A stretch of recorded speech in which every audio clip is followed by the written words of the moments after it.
isang bagay na na-overcome natin mga kapatid. Kasi hindi lahat na mga kapatiran o hindi lahat ng tao ay nakakadalo sa simbahan. Amen. At iba sa atin dito, bago nakarating sa simbahan, amen, dumaan muna ng digmaan, amen, init, amen, sa nagpag-away pa sa kapitbahay, at siguro sa bahay din mismo, at maraming mga nangyayari muna before tayo nakakapunta sa simbahan. But then again mga kapatid, tayo pa rin ay nakapunta sa simbahan. Amen. At isang bagay yan na na-overcome natin. Amen. Kahit may mga trabaho tayo, amen, at may mga iba dito na hirap magpaalam sa mga amo nila na para makasimba lang. Amen.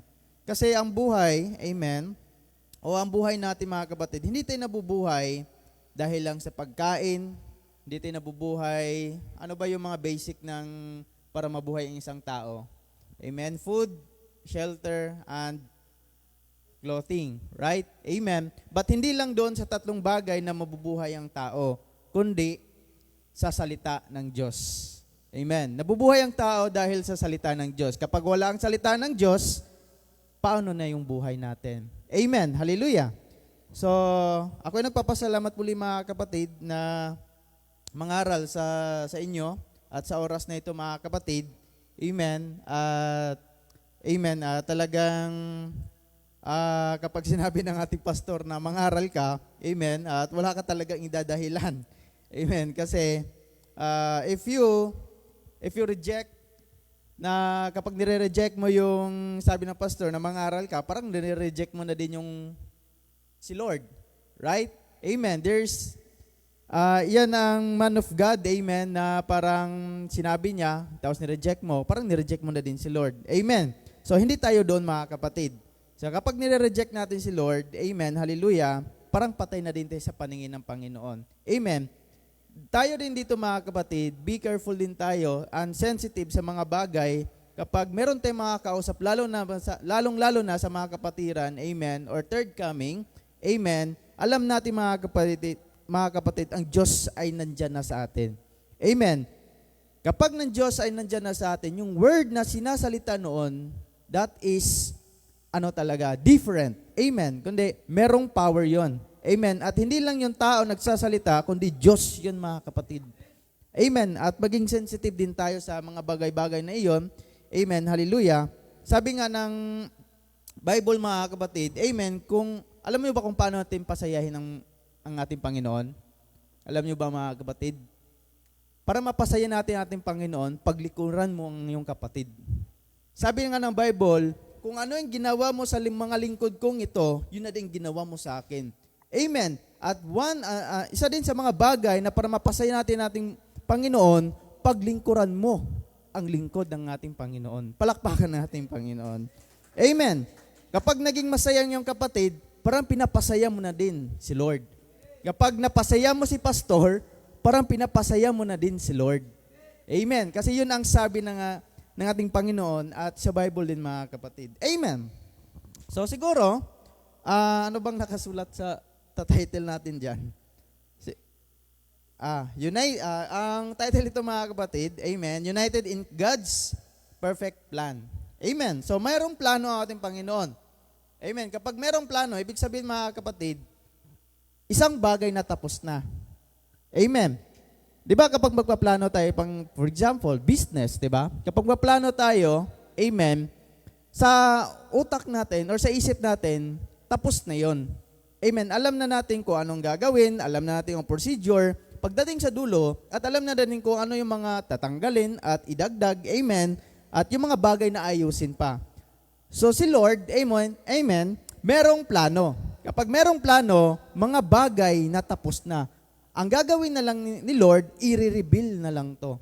Kapag sinabing revelation, mga kapatid, isang bagay na nakatago. For example, di ba sa mga company or mga, nakakita na kayo yung mga may tinatakpan kapag meron silang mga tawag nito, mga parang i-reveal company, parang for example, figure or mayroong sculpture doon na ipapakita in public. Amen. At before yun ipapakita, of course, nakatakip yun. Ibig sabihin mga kapatid, i-reveal. Ibig sabihin, yung nakatakip na yun, tapos na yun. Ibig sabihin mga kapatid, hindi tayo nangangaral dito na parang tsamba-tsamba lang. Amen. Nangangaral tayo dito na isang bagay na tapos na i-reveal na lang ng Panginoon. At ito'y nakita natin mga kapatid, hindi lahat ng tao ay nakakita sa mga bagay na ito. Amen. So yan ang mga pag-usapan natin. Siguro, simulan ko to sa Romans 7:6. Amen. Sabi dito, but now, we are delivered. Dito sa una pala. Amen. Sa Hebrews 6:1. Amen. Sa Hebrews 6:1, therefore, leaving the principles of the doctrine of Christ, let us go on into perfection. Amen. So, ibig sabihin mga kapatid, meron talaga isang bagay na perfect. Amen. Gusto nyo ba yung perfect? Of course, di ba? Gusto natin yung perfection. So, not laying again the foundation of repentance from dead works. Amen. And of faith toward God. Toward God. Amen. So, pag sinabing dead works, mga bagay na gawa na patay sa paningin ng Panginoon. Amen. Hallelujah. So, ibig sabihin mga kapatid, let us go on unto perfection. Meron talagang perfection. Hindi tayo mananatili na hanggang dito lang tayo. Amen. Hindi tayo manatili hanggang dyan ka lang mga kapatid. Hindi tayo manatili na yung kaalaman natin na parang may isang kulang. Hindi tayo manatili na parang meron talagang parang meron talagang kulang. Meron talagang perfect mga kapatid. Kapag sinabing perfect, isang bagay na buo, isang bagay na complete, isang bagay na perfect na walang labis, walang kulang. That is perfection. Next, Hebrews 10:9. Amen. Then said he, Lo, I come to do thy will, O God. He taketh away the first, that he may establish the second. Sabi ni Panginoon dito, amen, saka sinabi niya narito, ako'y pumarito upang gawin ang iyong kalooban. Amen. Kalooban ng Panginoon. Amen. Inalis niya ang una upang maitatag ang ikalawa. Ibig sabihin mga kapatid, sa panahon ni Jesus Christ, dumating siya, amen, hindi siya pumarito para, amen, hallelujah, pumarito siya upang gawin ang kalooban ng Panginoon. At sinabi din niya, inalis niya ang una. Ibig sabihin mga kapatid, ang Panginoon ay hindi stagnant. Pag sinabing stagnant, isang bagay na hindi gumagalaw. For example, lake. Amen. Kapag ang lake hindi na flowing, ano mangyayari sa lake? Stagnant. Kapag stagnant, ano mangyayari doon? Anong itsura ng lake? Amen. 'Di ba? Anong nakikita natin doon? Lumot, 'di ba?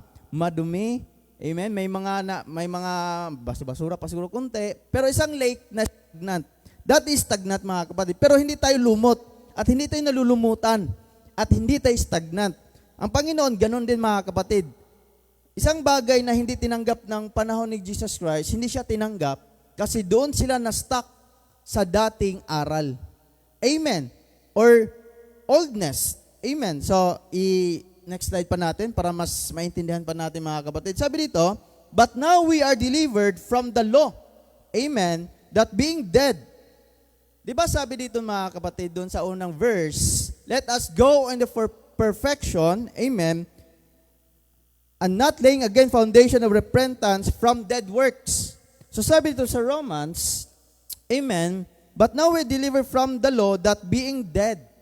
Ibig sabihin mga kapatid, yung dead works pala, yung naniniwala ka, yung mga dating kaalaman ay okay pa rin sa panahong ito. Amen. Yung mga old thinkings natin, old thoughts natin mga kapatid, amen, na ina-apply mo pa rin dito, yun pala ay dead works. Napakasakit mga kapatid, pero yun ang nababasa natin, di ba? Ganon din sa panahon ni Jesus Christ. Amen. That we should serve in newness of spirit. Amen. And not in the oldness of the letter. Amen. May bago pala. May bagong espiritu. Ibig sabihin mga kapatid, amen, sa panahon ni Jesus Christ, may bago din doon sa panahon niya. Anong ginawa ng tao? Anong ginawa nila kay Jesus Christ? Pinako nila. Instead na tanggapin nila si Jesus Christ, anong ginawa nila?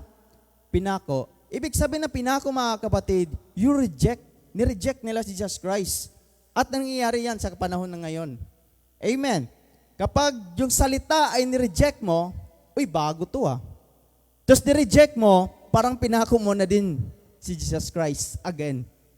Amen. Hallelujah. So ganun din mga kapatid. Newness of spirit, doon tayo sa bago. Alam nyo ba yung, ano bang tawag doon sa mga, anong tawag nito? Yung mga, yung ayaw sa mga bago, anong tawag? May term yan eh. Amen. Hallelujah. So hindi ko na maalala mga kapatid. Pero may term yan, yung mga ayaw sa mga bago, yung mga tawag nito? Allergy sa mga bago. Amen. Kapag yung tao ay ayaw na sa bago, amen, dead works pala yun. You are dead kapag ayaw mo na sa mga bago. Kailangan, doon tayo sa bago. Next. Hallelujah. Sabi dito, sa Revelation 21:5, and he sat upon the throne, said, Behold, I make all things new. And he said unto me, Write, for these words and true and faithful. Ano ba yung throne na ninanahan ng ngayon ng ating Panginoon? Di ba nalaman natin, tinuro ko na dati, umalis siya doon sa throne niya, for the Father's throne, para mananan siya sa kanyang sariling trono. Ano yung sariling trono niya? Tayo yung mga kapatid. Ngayon, if he that sat upon the throne, behold, I make all things new. Kapag nakaupo na si Lord, amen, sa atin, tayo ang trono ngayon eh. Kapag nakaupo na si Lord sa atin mga kapatid, imposible na hindi ka mababago. Pag sinabing all things, meron bang mga bagay na hindi mabago sa'yo? Di ba lahat? Di ba all? Kapag sinabing all, lahat talaga. Lahat ng isip, lahat ng gawa, amen, lahat yan mga kapatid, amen. At napapansin natin, kapag tayo nabago sa Panginoon, amen, di ba, dating nagbibisyo tayo, di ba, amen, tapos, nagsisigarilyo tayo dati, amen, napapansin nyo, iba na ang amoy ng sigarilyo, di ba, parang ang baho na, kasi, amen, binago niya every cells of your body. Binago niya talaga mga kapatid. At hindi lang binago niya, pati yung gawa mo dati mga kapatid, amen, hindi na naalala ng Panginoon na meron ka palang kasalanan. That is a justification. Amen. Hallelujah. So bago ka talaga, brand new unit. Pag sinabing brand new unit, isang, for example, sasakyan. Amen. Ano bang gusto nyo? Yung second hand o brand new? Of course, brand new talaga. Kapag second hand ka, anong mangyayari? Medyo may sira-sira, di ba? Tatanungin mo muna bago mo bilhin. Ano bang history nito? Di ba parang, bago mo bilhin, ano bang history nito? Di ba sakit sa ulo? Minsan, bibili ka, meron pang kasamang isang box na paracetamol, mga ganun, sakit sa ulo talaga. Of course, gusto natin brand new. No question, tawag nito, hindi ka na magtatanong kung anong history. Kasi, for example, bibili ka talagang second hand, tatanong ka talaga anong history para malaman mo kagad kung ano nga ayusin. Amen. Pero ikaw mga kapatid, kapag ang Diyos ay nandyan na sa iyo, you are brand new unit. Palakpakan natin, Panginoon. Amen. Kapag, for example, ganito kasi yan, para mas maintindihan natin, o dyan Joseph, ayan, tanungin ko, para mas maintindihan natin ha, amen. O ganito kasi ang justification. Kapag sinabing justification, yung mga bagay na ginawa mo na hindi talaga maalala ng Panginoon, na meron ka palang ginawa dati, you are brand new. Wala ka talagang kasalanan sa ating Panginoon. O dyan Joseph, ilang beses, kunwari lang ito mga kapatid, di ko naman sinabi na dyan Joseph, ilang beses ka gumagawa ng kasalanan isang araw? At inamin talaga niya. Tatlo. Wag na lang yung tatlo. Kahit isa lang. O isa lang. Ilang beses kang gumawa ng kasalanan? May ginawa ka talaga kasalanan. Isa na lang. Kahit isa lang. Isa. For example, isa. Amen. So, sa isang taon, ilang beses ka gumawa kung isang araw? Ilan? Ilang days ba ang isang taon? 365. Ibig sabihin, sa isang taon, may ginawang kasalanan, 365. Ilang taon ka na dyan, Joseph? 14. I-times nyo nga. 365 times 14 years. Ilan? Sige, times nyo muna para mas maintindihan natin. 5,110 ang kasalanan mo, Joseph. Isa pa lang yun sa isang araw Yun ang kasalanan mo. Amen. Yung 5,000 na yan, amen, hallelujah, sa mata ng Diyos mga kapatid, wash out yan. Palakpakan natin Panginoon. That is a brand new unit. Kapag nananahan ang Diyos sa atin. Alam mo, grabe kabuti ng ating Panginoon, di ba? Amen. Hallelujah. So all things I make, all things new talaga mga kapatid. Amen. Hallelujah. Next. Sa Hebrews 11:40, good having provide some better things for us, that they without us, amen, should not be made perfect. Di ba doon tayo sa perfection? Sabi dito sa Hebrews 11, they without us. Ano ba yung us, mga kapatid? Amen. Pag sinabing they, di ba palagi tayo nagsasabi na this is Noah, this is Moses. Maganda yung mga heroes, the character of heroes of character sa Bible.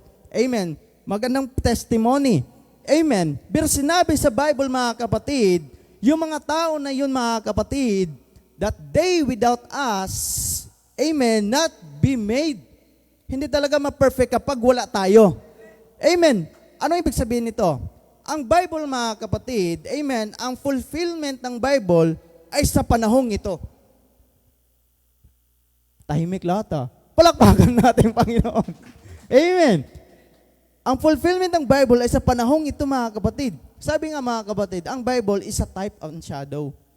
Is a type mga kapatid, amen, para maintindihan natin, amen, ay gagamanapin niyan sa iyo.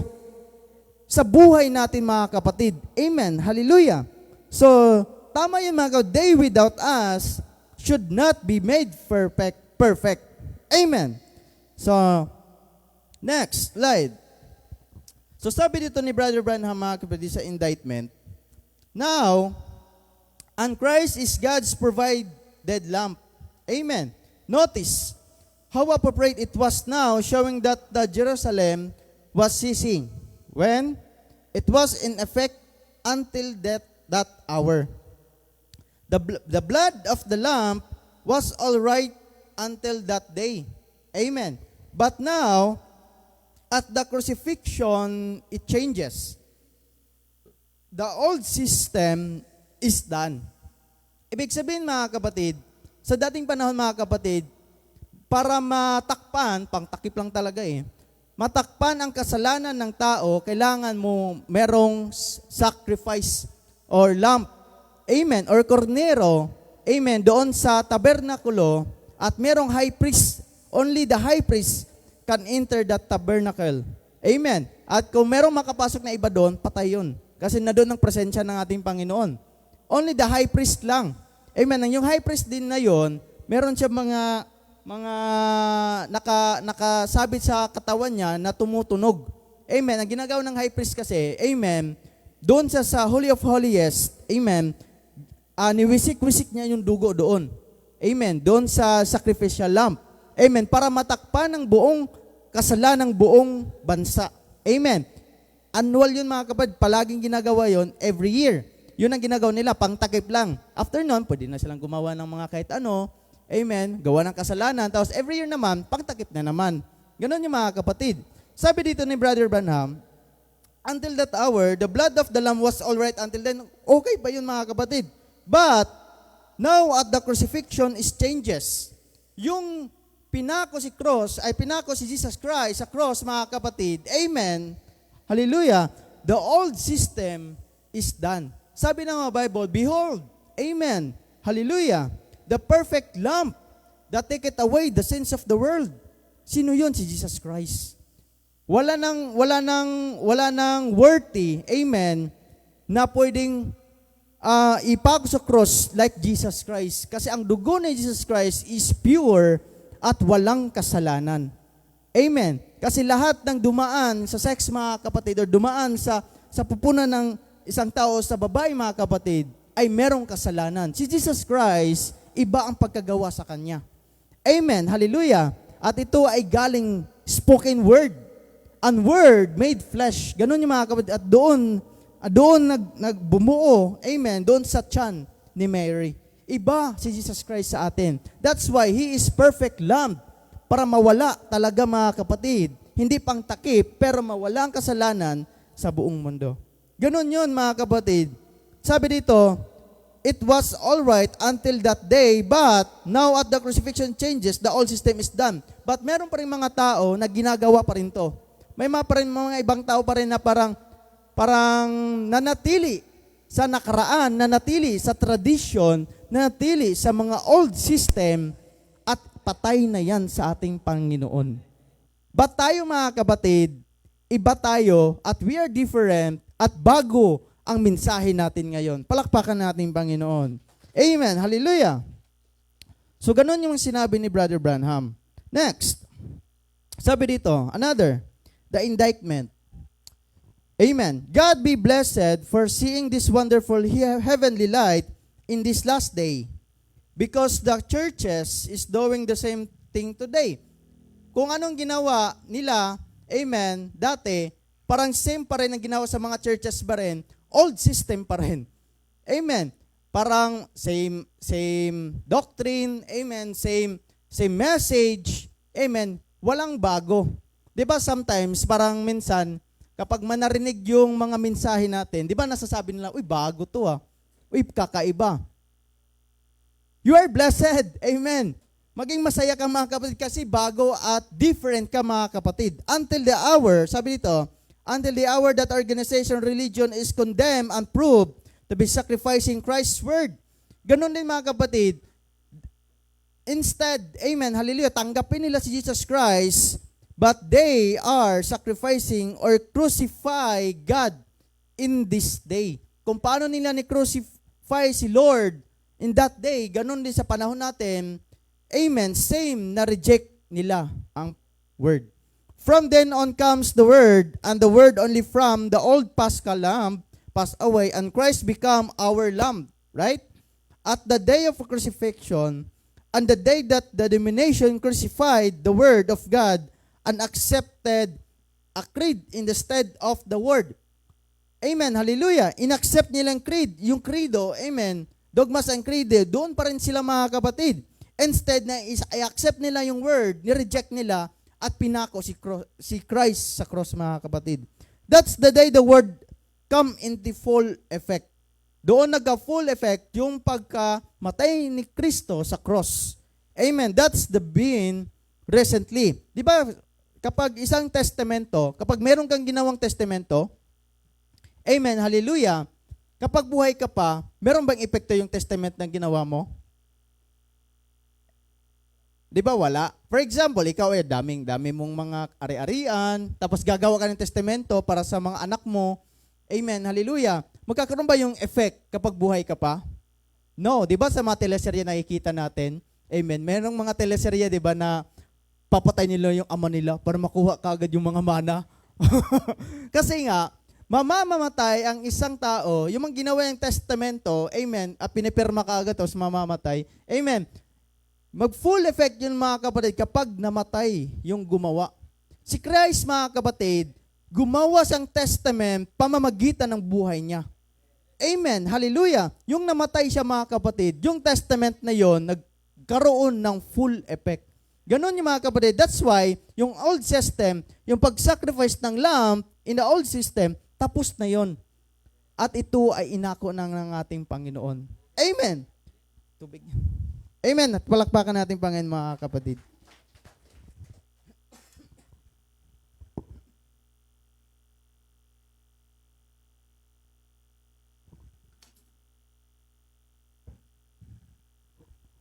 Another thing. Amen. Hallelujah. You stay right straight sa invisible union of the bride. You stay right straight in the promise of God. The word of God and the word, if it's the word for this day, God vindicates it so. Amen. If He is not the word for this day, the word that fell into the day of Pentecost will not work this day. Kung ano yon ang word or yung message ni fell on that day on the Pentecost, will not work this day. Ibig sabihin mga kapatid, yung mensahe ng Pentecost, amen, maganda yun mga kapatid. That's all right for sa araw nila yun mga kapatid. Pero sa araw natin mga kapatid, sa panahon ngayon, hindi na yan mag-work. Tulad ng sinabi ni Brother Branham. No, sir. That was for Pentecost. That was for Pentecost. Sa panahon nila yun. This is for the bride. Amen. Going home of the bride. We got something different. O kapag sinabing different talaga. At natural at normal mga kapatid, na maririnig ka ng tao, nakakaiba ka talaga. Amen. At pasalamat ka mga kapatid na ganun ka. Amen. Hallelujah. The Pentecostal presented that again, we're in the bride age. No more than the word of Noah would work in the days of Moses. Right? Ano ba yung si Noah mga kapatid sa panahon niya? Gumawa siya ng arko. Ang kaligtasan niyan ay makapasok ka lang sa arko. Gagawin mo nga dito sa mundo natin ngayon, ay sa panahon natin ngayon, mag-work ba yun? O para kang tawag na dito, may kulang-kulang kapag gagawa ka pa rin ng arko, akala mo na mag-work pa rin sa araw na ito. Hindi na mga kapatid. Amen. Ganon din kay Moses mga kapatid. No more than Moses' law would work in the time of Paul. Hindi na talaga mag-work sa time ni Paul. Iba ng mensahe. Ibig sabihin mga kapatid, si Lord or si Jesus Christ mga kapatid ay hindi talaga stagnant. Siya ay napoprogress. Amen. Kapag napoprogress ang word, ano tayo? Dapat tayo ay progress din. Amen. Yung kaalaman natin, o yung buhay natin ay dapat ay mag-progress din. Dapat ay mag-level up din. Amen. Yung kaalaman natin, yung buhay natin mga kapatid, hindi tayo hanggang grade 1, hindi tayo hanggang grade 2 lang. Dapat graduate ka na dapat college ka na. Amen. Dapat nagtatrabaho ka na, nagjo-duty ka na mga kapatid. Amen. Hallelujah. He tried to tell them, you're dead. Ibig sabihin mga kapatid, yung mga old system, you're dead na pala. Dead pala yun mga kapatid. You're dead to that. And you cannot have that. Amen. Hallelujah. May ipapakita ako sa inyo mga kapatid. Amen. Alam nyo ba itong picture? Alam nyo ba yan? Horse and buggy. Amen. Di ba sa panahon dati, amen, ang transportation, yun. And of course, amen. Next niyan, ito na ang pinakamataas. Meron pang mataas niyan. Ano yan? Ano yan? Astronaut. O sino bang gusto maging astronaut? Sino bang may pangarap maging astronaut? Sa kalawakan na. Mas mataas pa yan mga kapatid. Ang airplane kasi, amen, para hindi sila tawag nito, turbulence ba tawag nun? O turbulence. Amen. Para hindi sila sila ng ulap, amen, tataas pa sa ulap. Pero ang astronaut iba. Kalawakan na. Mas mataas pa sa ulap. Amen. Hallelujah. Ibig sabihin mga kapatid, nagpo-progress na talaga. Meron na talagang mas mataas pa. Amen. So may sinabi si Brother Branham itong pinakita ko sa inyo illustrator. Next slide. O pakiano na lang kasi ang dami kasi niyan eh. Amen. I-ano mo na lang sa table. Amen. So sa the countdown, sige pakiano, basahin natin. Hindi. Doon sa the countdown, sige. I-search mo sa table. Amen. Hallelujah. So may mensahe yung mga kapatid. Una, horse and buggy, automobile, airplane, pero mas mataas pa pala sa kanila is yung astronaut. Amen. Ibig sabihin mga kapatid, hindi tayo manatili sa horse and buggy lang. Dapat tayo ay maging mataas pa. Yun ang sinabi sa Bible na come up hither John. Amen. Hallelujah. Meron pa palang mas mataas pa. O sabi ni Brother Branham dito sa 62 yan. Amen. Hallelujah. 62 yan. Sige. Now we enter the age not on more of horse and buggy. Not no more automobile. Not no more of airplane. Now there's astronaut. Oh, this is astronaut age. Astronaut age palang tawag din sa panahon natin ngayon. Amen. Oh, what great thing. Baba mo ba? The horse and buggy was earthbound. Amen. Earthbound din mga kapatid. We are astronaut age. Earthbound ba ang astronaut age? Or astronaut? No. Astronaut, nakalipad na talaga. Amen. Kalawakan na. And so as church, that's the big swing over that I can't get before the people. They're settled down for an airplane. Lagi sila doon sa airplane pa rin doon. But iba na mga ngayon, some of them settled for the horse buggy. Yung iba nanatili sa horse buggy. Amen. But God's got an astronaut age. Oh, what an age to live in. No wonder they can understand it. But you see, where God lets man do something and show the church that he's doing something. See, they're always trying to bring the old thing back.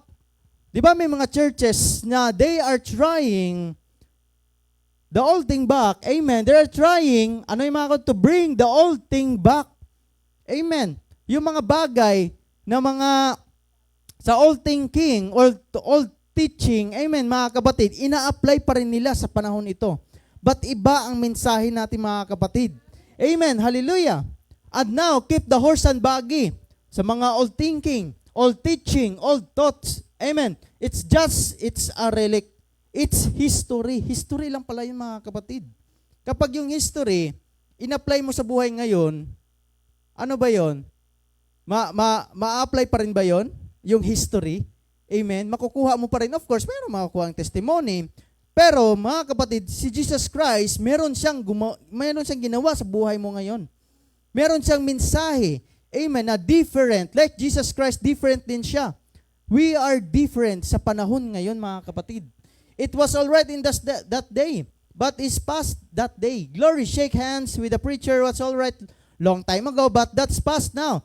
Domination live its day out. We're past that now. We're in the astronaut age. Astronaut age na pala mga kapatid. Amen. Now, I begin to feel religious. Astronaut age, that was got the people all turn around today know what to think about this thing. They don't know how to get it. Notice, yet this astronaut age is the same spirit, same power, just like the horsepower was. Same power mga kapatid, pero iba ang horsepower mga kapatid. Sa mensahe natin, ilang horsepower na ito? Amen. Siguro mas mataas na horsepower na ito mga kapatid. Now, this astronaut age in the natural, there's also an astronaut age in the spiritual. Meron pala ang astronaut age mga kapatid is spiritual. Continue natin, amen. What is then? The church from in the airplane like the natural, yung airplane pala, like the natural, has took a higher flight. Why? That's astronaut. There no airplane going to catch him. It's done, got to where he can't even see an airplane no more. Amen. And that's the way God is doing now. Ibig sabihin mga kapatid, amen, kung ang science ay progress, ang astronaut ay tumaas, ganun din sa mensahe natin, tumaas yung mensahe natin. Palakpakan ng ating Panginoon. Amen. Hallelujah. Amen. Sa baba pa, sister. If it is happening, horse and buggy, and the automobile days in the Luther, Wesley, amen, what about now? What about now? Ano ba sa panahon natin ngayon? Amen. Sa mensahe, sabi nga ni Pastor mga kapatid, ang mensahe ni Luther, amen, hindi mo ma-apply sa mensahe ni Wesley. At ganun din kay Wesley, hindi din nyo ma-apply mga kapatid. Magkaibang panahon. Amen. At iba din sa panahon natin ngayon mga kapatid. People talking about being modern, they call that modern. This is the modern. This is the modern according to the kingdom of God. Astronauts. Glory astronaut age. Sure eagles. Amen. Eagle pala yung mga kapatid. God's prophet rising on the scene. How thankful we. Noon mo noon. Kapag meron kang tinanggap at meron kang hinintay, dalawa na yun. Dapat hindi ka maging confused. Pag tinanggap mo ang Panginoon yung tinanggap mo at wala ka nang hinihintay. Amen. Ano ba mas maganda? Yung nandyan na siya o yung may hinihintay ka pa? Para may hugot Amen. Of course, yung nandyan na. Amen. Wala na tayong hinihintay mga kapatid. Amen. Di ba, ang lugi naman, kapag si Satanas nandito, tapos ang Panginoon wala. O, lugi tayo nun mga kapatid, di ba? Of course, dapat ang Diyos ay nandyan na sa'yo. Palakpakan ng ating Panginoon. Amen. Next slide. Malapit na ito mga kapatid. Now, there it is scientifically proof that it is the truth. Therefore, we don't worry about whether it's truth, both scientifically and spiritually, that was said come to pass. So the message of the seven seals in their closing, amen, that's the message of the entire Bible. Kapag close na yung seven seals, mga kapatid, amen, the seven seals, maraming nagtatanong, malapit nang dumating si Jesus Christ. Pero sabi sa Jeremiah 23:23, am I God at hand? Saith the Lord, and not a God afar off?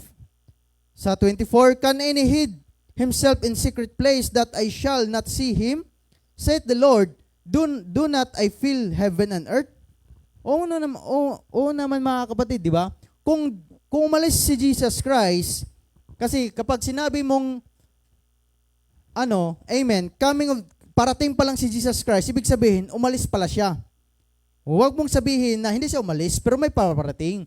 Kapag sinabi mong paparating pa lang, ibig sabihin, parang sinabi mo na din na umalis si Jesus Christ. Kasi paparating pa lang siya di ba? So sabi ni Jesus Christ, mga kapatid, ni Lord, mga kapatid, finifill niya ang heaven at ang earth. Paano masabi na umalis siya? Nifill na niya nga ang heaven and earth. Di ba? Ang laki pala ni Jesus Christ, mga kapatid. But this is a spiritual. Amen. Next, how is it that we can see other great signs and wonders than on others, and what about us? It should cause a state of desperation that we are determined before God. The sign of His coming, ano yung sign of His coming? Should bring this entire congregation. Yun pala yung sign of His coming.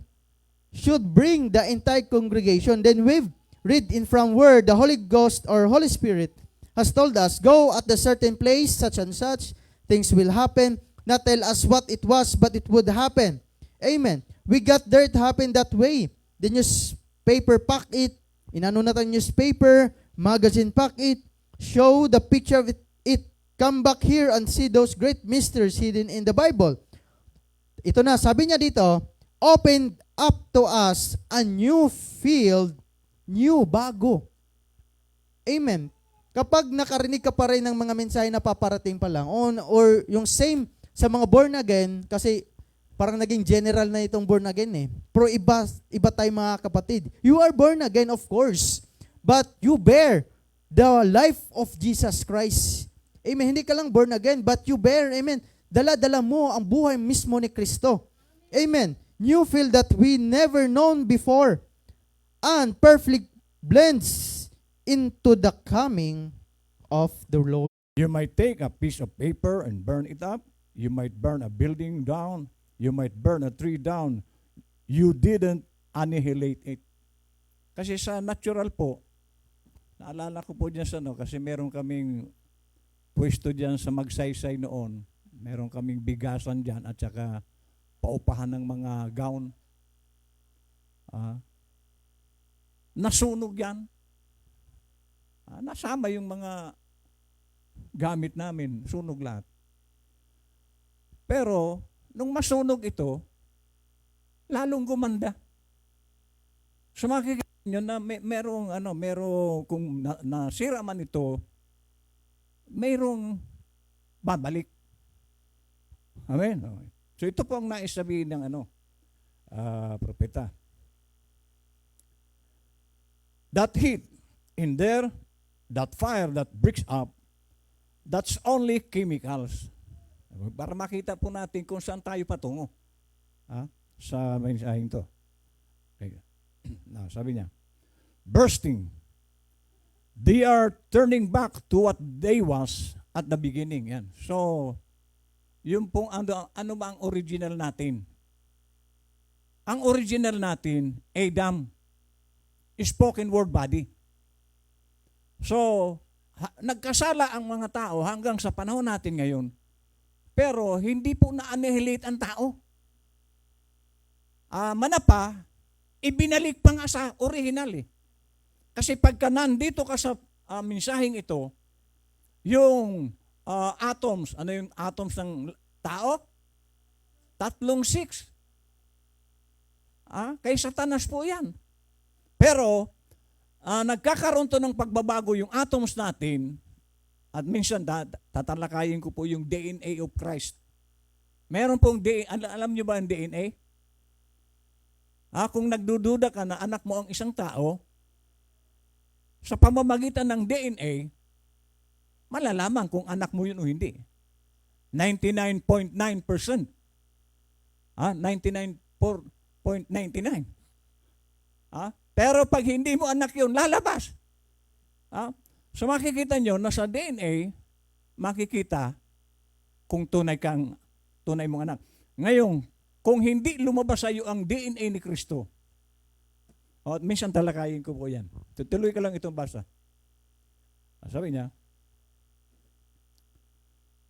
they're not annihilated. If you burn up a piece of wood, and the world say, if we live in eternity like God, and that chemicals out of that wood, and that fire went back to its original beginning, and each, in whatever it was, the breaking of the atoms and so forth. The word say, stand for millions of years that could come right straight back again and be another tree, just exactly like it was. You cannot annihilate anything because it is a spoken word. So, ibig sabihin, anumang bagay na original, na sinalita ng Diyos, walang pwedeng mag-annihilate yan. Kasi original yan. At tayo po, si Adam, spoken word po si Adam. Original yan. At tayo, bagamat tayo, ulitin ko, napunta na sa kasalanan, pero sa new birth, ibinalik tayo sa spoken word body. Sabi rito,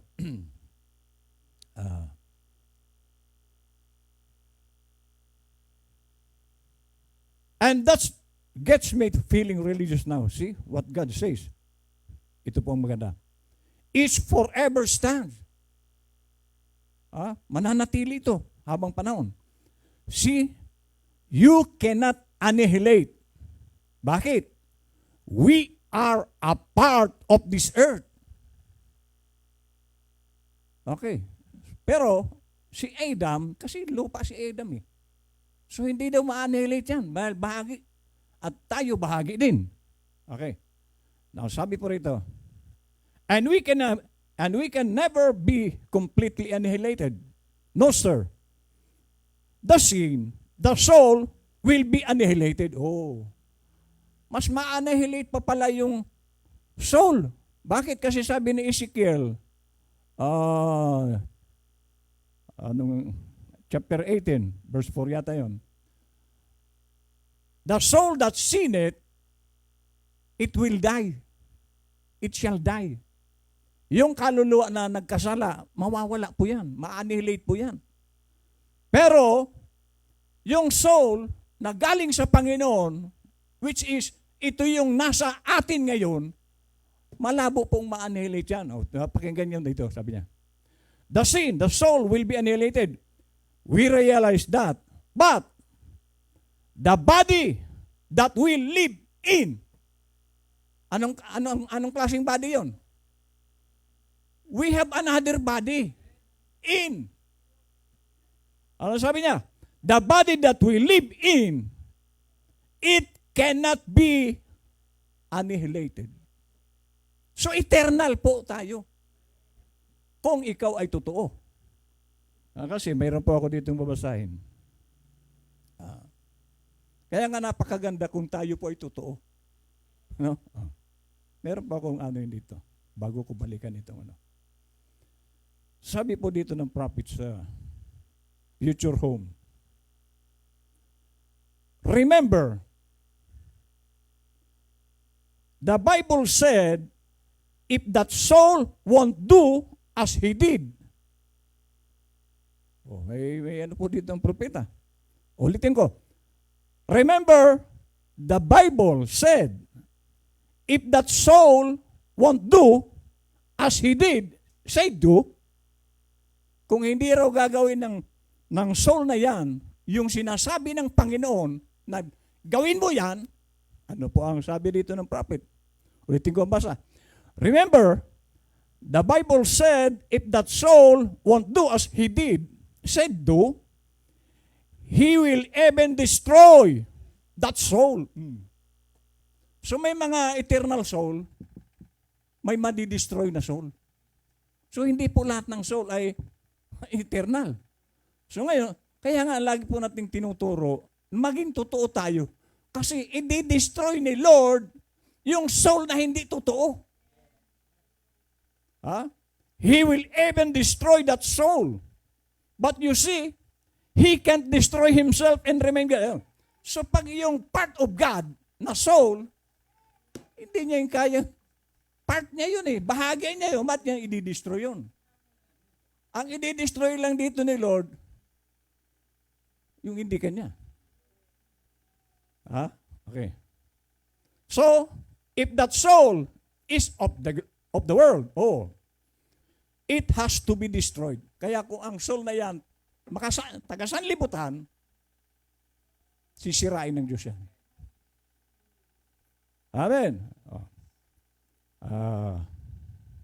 It has to be destroyed. But, if it's eternal with God, it never did begin. Galing ka roon eh. Yung soul mo na ikaw, hindi ka dito nagmula.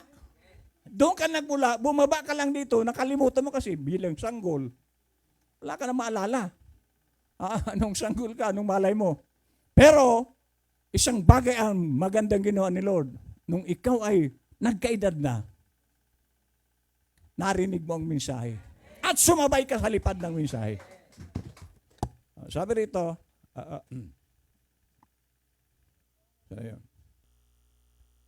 because it's part of God, it can never be destroyed. Okay. Dito na po ako mag-ano. That day on Calvary. And there was a requirement for sin. So mayroon pong requirement ang kasalanan. Kaya nga po tayo ay lagi nating naririnig mag-ayos tayo. Kasi ang Romans 6:23, for the wages of sin is death. Doon ka patungo. Kaya, and there was a requirement for sin. The requirement was death. That was the penalty. And that is, we could go into great details of this because I do not believe that there is but one death. Ano yung one death na yon? Ang physical death, iba ito. Yung eternal death, you and God.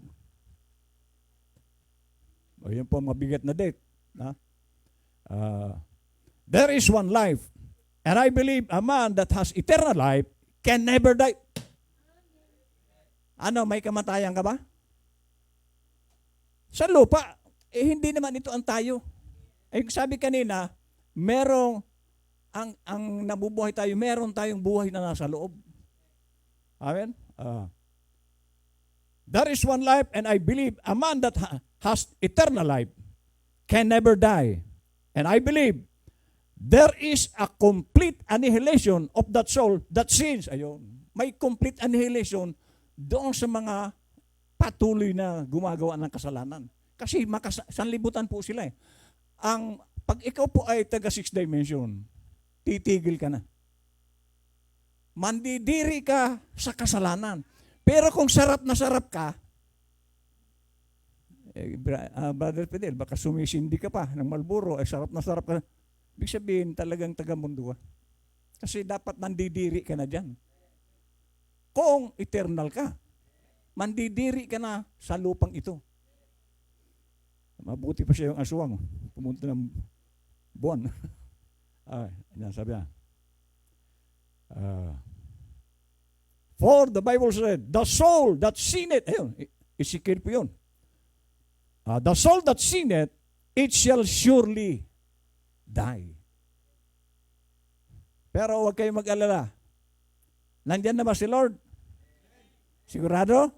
Huwag ka na mag-alala. Sabi ko nga kay Alvin, Dahil nag-aalala sila.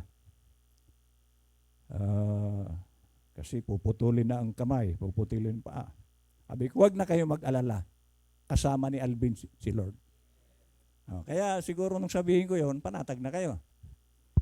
Nakaligtas si Alvin sa kamatayan. Sa pagputol. Sabi niya, the soul that sin it shall surely die. Not the man. Sino yung man? Yung inner man. Yung theophany. The soul that sin it, so Satan must surely die. Ayun.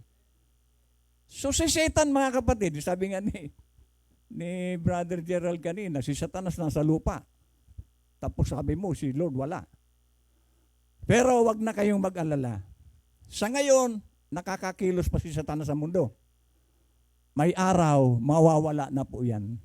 Dahil sabi ng prophet, so Satan must surely die to be completely destroyed. So mawawala na po ang demonyo. Kaya nga, ang buhay ng mga believers, mga kapatid, napakaganda. Wala nang problema. How I disagree with the universalists that say that Satan will be saved. Ano yun? Yung Parnellites. Na ligtas si Satanas.